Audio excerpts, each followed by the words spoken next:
तो अभी आपने भजन में सुना, मिला कीमती समा इसे खो रहा कहाँ, इस जन्म का लाभ उठा ले, नाम जप कर सफल बना ले।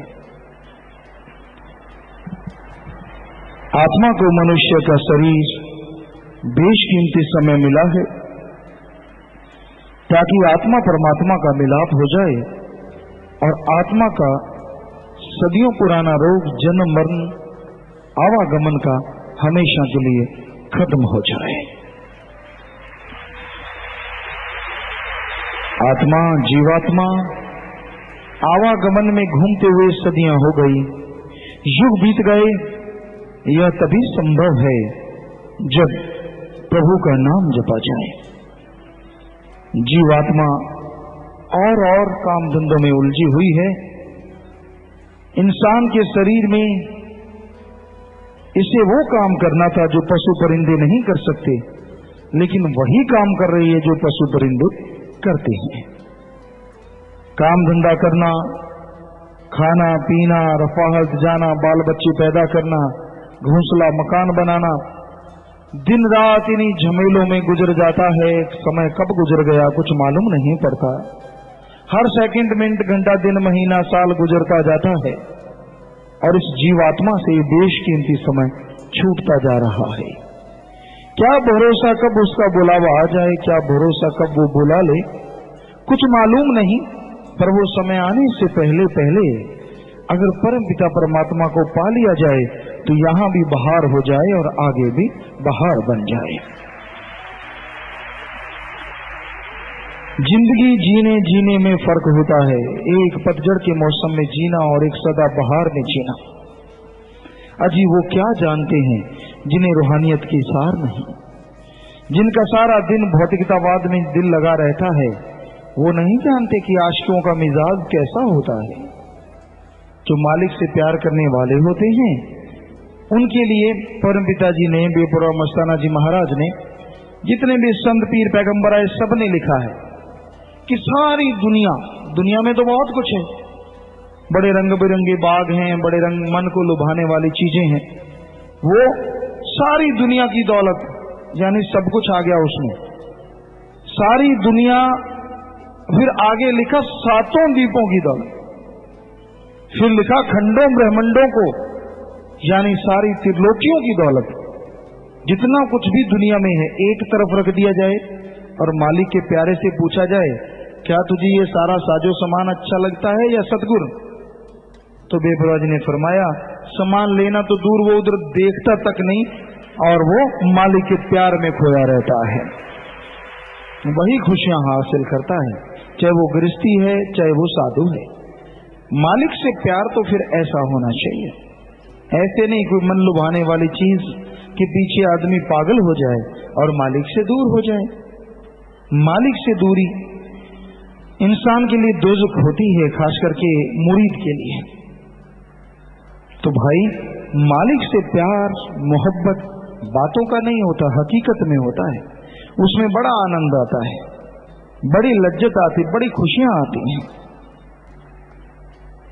मन मते जो चला करते हैं वो शर्मशार हो जाते हैं जब कोई मालिक का आशिक कोई बात कह देता है, क्योंकि मालिक के प्यार में जो डूबा है वो तो खंडों ब्रह्मंडों की सैर करता है। उसके लिए इस गंदी दुनिया में क्या चीज है? कुछ भी नहीं। पर जो खंडों ब्रह्मंडों में नहीं जाता, मालिक का नाम नहीं लेता, दृढ़ विश्वासी नहीं है, उसे दुनियावी साजो सामान इस तरह से घेर लेते हैं कि वो मालिक को भूल जाता है। दाता पुल दाता नाल प्यार पा लिया। दाता यानी अल्लाह, वाहिगुरु, सतगुरु, मालिक को भूल जाता है और दाते हैं जो उसकी दी हुई हैं, जिसकी वजह से सलाम है, जिसकी वजह से नमस्कार है, आदमी उसको भुला देता है। एक बार एक मिट्टी किसी फकीर के हाथ लगी। फकीर ने उस मिट्टी से पूछा, तू मुश्क है, अंबर है, क्या चीज है? तेरे में से बड़ी महक आ रही है, बड़ी खुशबू आ रही है। तो मिट्टी ने जवाब दिया, हे महात्मन, हूं तो मैं मिट्टी, पर मेरे ऊपर कुछ देर फूलों का बास रहा, मेरे ऊपर फूल पड़े रहे, जिनकी वजह से मेरे जमीर में खुशबू भर गई, वरना मैं वही निमानी मिट्टी हूं जो आम मिट्टी होती है।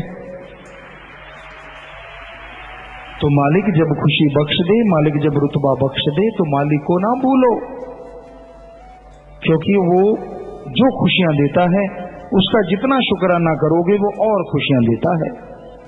सदगुरु ने ये सिखाया। और प्यारी साध संगत जी, हमारे तो जन्मदाता ने हमें ये सिखाया, हमारे पूजनीय बापू जी सिखाया करते, अगर कभी कोई अनजाने में गुण भी कर देता है तो जिंदगी भर उसका ऋण मत भूलना। और सदगुरु का ऋण तो चुकाया ही नहीं जा सकता, उसका तो कहना ही क्या है। तो वास्तव में बात तो सच्ची है, लेकिन ये घोर कलयुग है। यहाँ आदमी जैसे माता बहनों के बच्चों के कानों में कितने सुंदर ये रिंग्स होते हैं, या कोई मुंदरियां अंगूठियां होती हैं, या गले में कुछ चैनी हार होता है, हर कोई कहता है कितना सुंदर है, कितना सुंदर है। पर कोई कहता है वो सुनारा कितना अच्छा होगा जिसने ये बनाया? कोई नहीं कहता, कलयुग है ये। इसी तरह आदमी दातों को प्यार करता है, दाता को भूल जाता है कि अगर दाता को प्यार करें तो ये साजो सामान क्या चीज है, इसका तो ढेर लग जाएगा। पर बात है दाता से सच्चे दिल से, दृढ़ विश्वास से प्यार करो, सिर्फ टेम्परेरी नहीं, तो सच्चे दिल से जो अपने मालिक से, अल्लाह वाहिगुरु राम से प्यार करते हैं, वही मालिक को पा सकते हैं और उन्हीं का जन्म सफल होता है। अपने जन्म को व्यर्थ ना गवाओ। दुनियावी साजो सामान कभी किसी का नहीं हुआ। इस संसार में कितने हो के चले गए, सब कुछ बनाया यहीं छोड़ के चले गए। हम ये नहीं कहते कि आप आनंद ना लो, मालिक ने निगाह दी है, देखो दुनिया की रंग बिरंगी दुनिया कैसी है, लेकिन अंत्यकरण से मालिक से जुड़ो। अंत्यकरण से जुड़ गए, हो सकता है जो नजारे आप दुनिया में देख रहे हैं मालिक आपके अंदर कई गुना उससे लाखों गुना मीठे और नैना विराम दृश्य दिखा दे, क्या मालूम। सुमरन करो, सुमरन, सुमरन करना बहुत जरूरी है।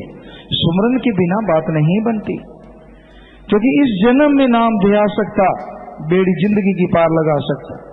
सुमरन करोगे तो अंत्यकरण के नजारे जो आपके अंदर बहुत भरे पड़े हैं आपको नजर आएंगे, वरना जैसे आए हो वैसे इस दुनिया से चले जाओगे। रूहानियत में खुशियां वही हासिल करते हैं जो दृढ़ विश्वासी होते हैं, जो अमल किया करते हैं संतों के वचनों पे। जो अमल नहीं करते वो खाली रह जाते हैं, और बेपरवाही जिनको नवाज देते हैं वो नजारे भी बड़े लूटते हैं, बढ़िया खुशी हासिल कर लेते हैं। कण कण पे, जर्रे जर्रे में मालिक नजर आता है, कदम कदम पे मालिक सहायता करता है। आपको कई बार चर्चा सुनाई कि जिन्होंने हमें जन्म दिया वो जन्मदाता परमपिता शास्त्राम जी महाराज के बहुत बड़े आशिक हैं, प्यार करने वाले थे। तो जैसे ही सदगुरुदाता ने इस खाक को गद्दी पे बिठाया तो उन्होंने कभी हमारे बराबर नहीं बैठे। हम बहुत कहते कि अगर पिता थे कि आप बराबर बैठो, कुर्सी ले लो, ऐसे बैठ जाओ, कहते ना ना ना ना। फिर रोने लगते कि संतों की तो चरण धूल बहुत बड़ी होती है, मेरे घर आप पैदा कैसे हो गए, मैं तो गुनाहगार हूं। हमने कहा ये वो मालिक जाने, सतगुरु जाने, वो दाता जाने कैसे पैदा हो गए, क्योंकि आपके पिछले जन्मों की कोई भक्ति होगी, उनके साथ संस्कार होगा। सतगुरु ने जो जन्म दिया है वो जाने, उसका काम जाने। हम तो आप खुद खाकसार हैं, उसने क्या बना दिया ये उसकी मर्जी। सो कहने का हमारा मतलब एक मुरीद, एक शिष्य होता है, वो अगर अमल करे तो उसे अंदर बाहर कमी नहीं रहती। कीमती समय को बर्बाद ना करो। दुनिया में जो कुछ नजर आता है सब फानी है, खाक होने वाला है, कुछ साथ जाने वाला नहीं। यहाँ अगर साथ जाने वाली चीज है तो परमपिता परमात्मा का नाम है। जितना जाप करोगे यहाँ भी खुशियां हैं और अगले जहान में भी खुशियां हैं। यहाँ भी परमानंद है और आगे भी परमानंद है। इसलिए सुमरन के पक्के बनो। आधा घंटा कम से कम सुबह, आधा घंटा शाम को सुमरन किया करो। लगन टूटनी नहीं चाहिए। किया गया सुमरन खुशियों के दरवाजे खुले रखता है, वरना मन मते आदमी क्या पता कब मन के हाथों मजबूर होकर अपने खुशियों के दरवाजे बंद कर ले। इसलिए अमल करो, वचनों पे चला करो। आपको हाथ जोड़ जोड़ के जो प्रार्थना की जाती है कि भाई नाम जपो, सबसे निस्वार्थ भावना से प्यार करो, सेवा करो और परमार्थ के रास्ते पे चलते हुए दृढ़ विश्वास के साथ चलो, ताकि अंदर बाहर मालिक के रहमो करम के हकदार हमेशा बने रहो। अहंकार ना आने पाए, खुद ही ना आने पाए। रुतबा दिया है उस मालिक ने, हमें तो अहंकार नहीं। हम तो आपकी जुतियों में बैठने को तैयार हैं, गुलामों के गुलाम हैं। हमें कोई ऐसी बात नहीं, क्योंकि उस रहबर ने जो किया सो किया, कर रहे हैं और करते रहेंगे कई गुना बढ़ चढ़ के उनके वचन। सो भाई, अहंकार ना आने पाए, ये भी उनका रहमो करम है जो अहंकार नहीं आता। आदमी जरा सा कुछ बन जाए वो फूल के कुप्पा हो जाता है, गर्दन नीचे तो होती ही नहीं, यूं रहती है कि नहीं मेरे जैसा कोई है ही नहीं। भूल जाता है तू भी आम आदमी है, बुरा ना मानना। पालतू जानवर की कदर ज्यादा होती जिसके गले में पटा होता है, क्योंकि उस कहते ही किसी मालिक का है, और आवारा को दूर दूर होती है। तो जिसने पटा डाला है उसका शुक्राना करना कभी ना भूलो कि मेरे मौला, मेरे सतगुर, मेरे दाता, मेरे रहबर, तेरा जितना धन्यवाद करूं उतना कम है, जितना तेरा शुक्राना करूं उतना कम है। सो नाम जप के सबसे निस्वार्थ भावना से प्यार करके सेवा करके उसका शुक्राना करते रहो, ताकि मालिक की दया में रहमत के काबिल आप हमेशा बने रहो।